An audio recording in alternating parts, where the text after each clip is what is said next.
Alright, I'm over at Reggie's house today. There's his pop-up camp right there. He's having some trouble with his furnace, so we're going to see if we can't fix it. It's kind of an older model. It's a hydro flame. I don't think they make those anymore. But if you happen to have something like this, or this should apply to most furnaces, we're going to do a little troubleshooting.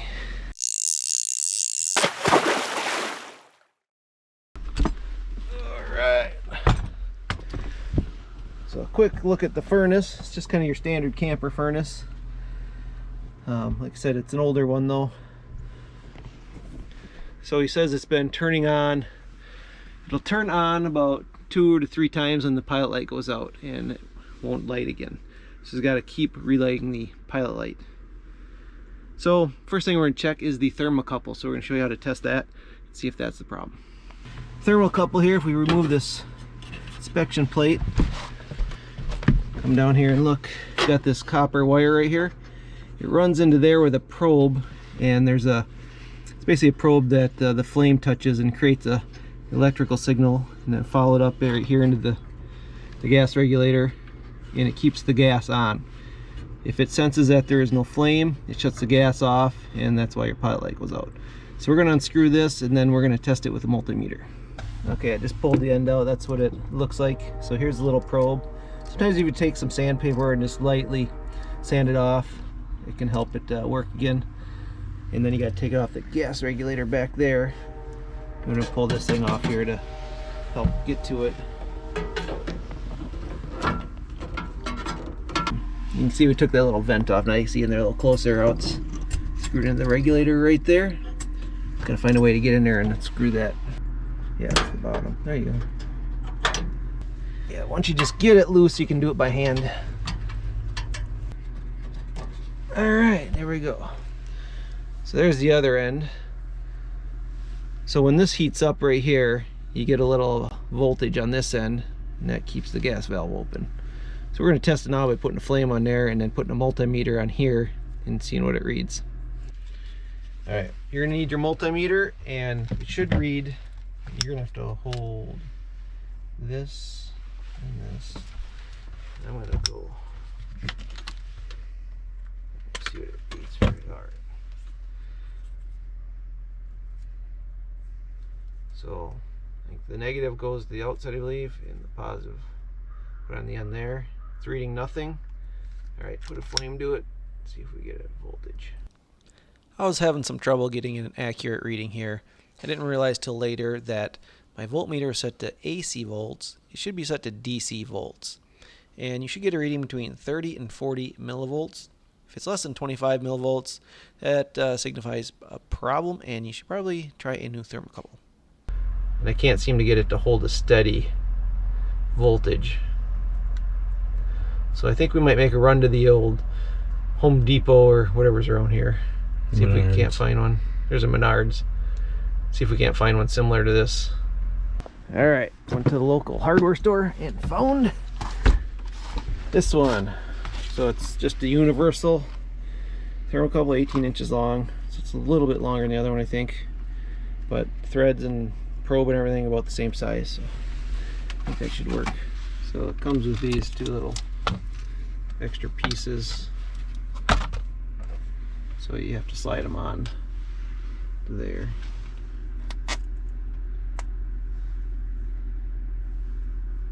As far as it goes. Well, yeah. See if that slides over it and clip on. Negative. Or does it go on the back side of it? Oh, maybe it, yeah, maybe it slides up in between there and holds the front of it on. We never claim to be experts. Connect one. It has a little lip on it, right. So it just stops there anyway, and then it just holds it in. But this is how we end up putting this on. There's a little, we put on this thing and then the little clip right in front of it to keep it from sliding out. The probes are the same length, so that's all that really matters. Alright, got the back side in now to put the probe in there.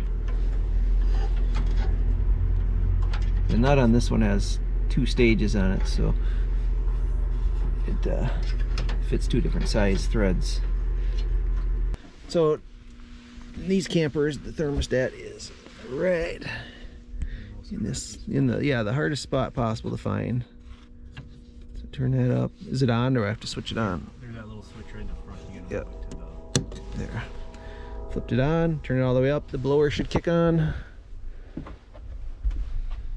Or, then you gotta light the pilot.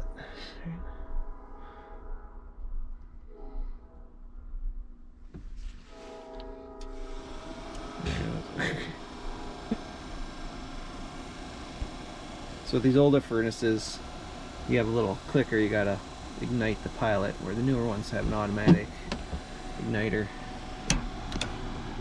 Oh.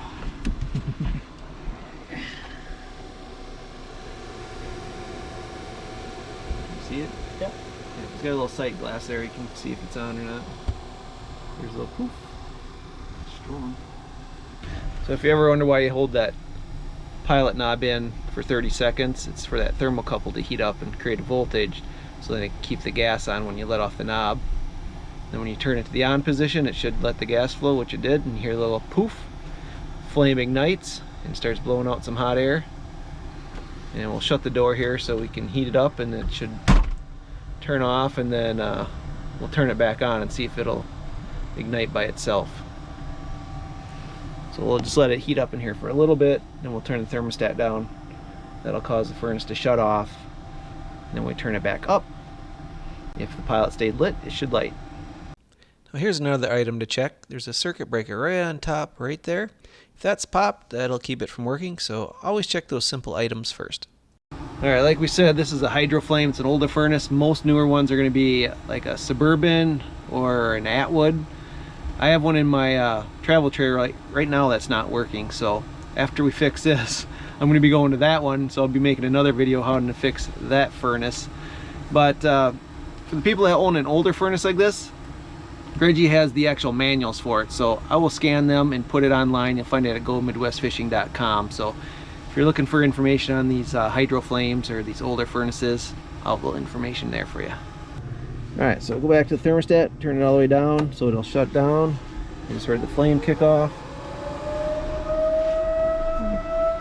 Must be noon, the alarm's going off. The fan will run until it cools off, it'll shut down, and then I'll turn it back on, the thermostat, and it'll kick on again. And then we'll know if it worked. Some cable things. Okay, here's Reggie's homemade curtains, look at these beauties. Little tie blanket, you just get the ends, tie them around the rod. That's how we operate. Nothing fancy around here. Alright, let's go turn this back on. Turn the thermostat up. Alright, let's see what happens. Do you see a flame? Kicked right on. Oh, boom. Fan started, I just heard it light.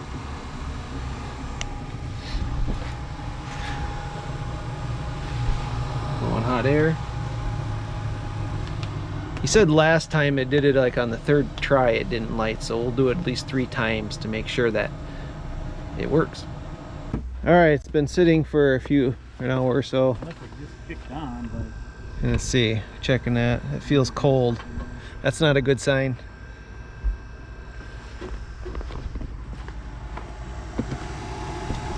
Still Cool. 60 degrees, 59. Blowing air is just not hot. Oh, great.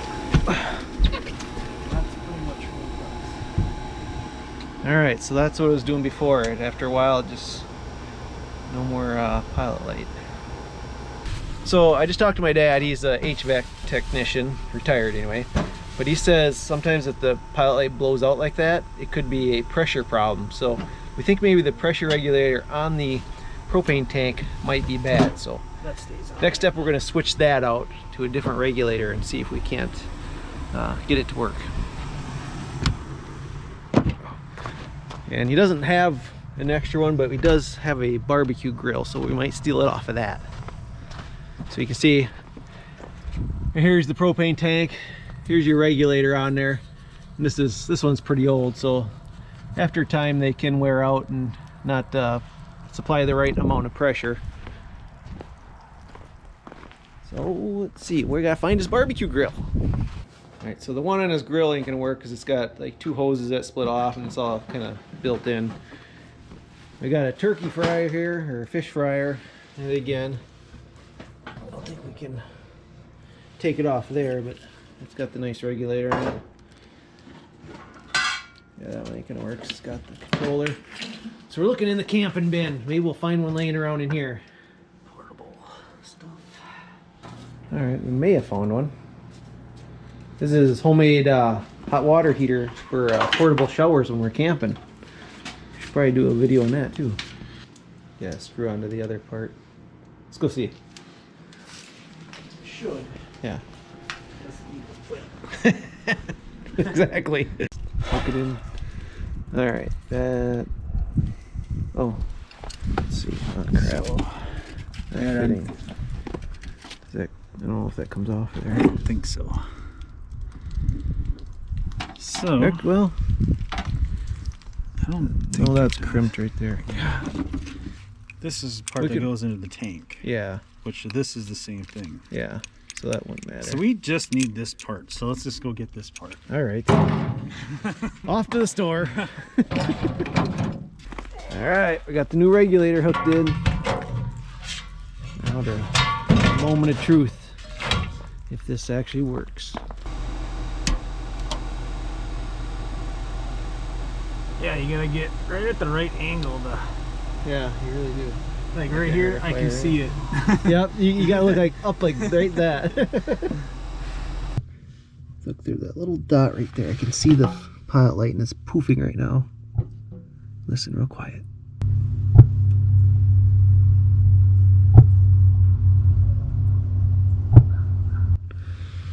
So obviously there's some kind of gas flow problem there. We got the new regulator on, new thermocouple, and once the furnace cools down after it's ran, the pilot light starts to kind of poof, like it's not quite getting enough gas. So my only thought is maybe if the flame ain't lined up under that thermocouple enough and it's just not quite getting enough voltage and it keeps kind of shutting the gas off on it. I'm just speculating ideas here, but so I think the next we'll pull off, you can pull off this whole little panel here and kind of see how it's all connected in there. Might need just a slight adjustment. But it did turn on and off several times after we put the regulator on. It's just when it sits and cools down, and then it starts to go out. So if you turn it on one after the other, it seems to work. Looks straight on. All right, so we pulled that whole assembly out. As you can see, here's your thermocouple. Here's where the pilot light comes out. It's kind of angled a little, so we tilted it back towards the center. Try it again. This here's your igniter. So, but this one was pointed off this direction a little bit. Now I've got it turned so it's more at it. So that last fix we did seemed to work a little bit. The pilot light went from kind of an orangish color to more of a blue color and was burning a little better. But it's still, after it cooled down, it's still puffing. So we're down to 2 things we think it is. Either a bad gas valve regulator or...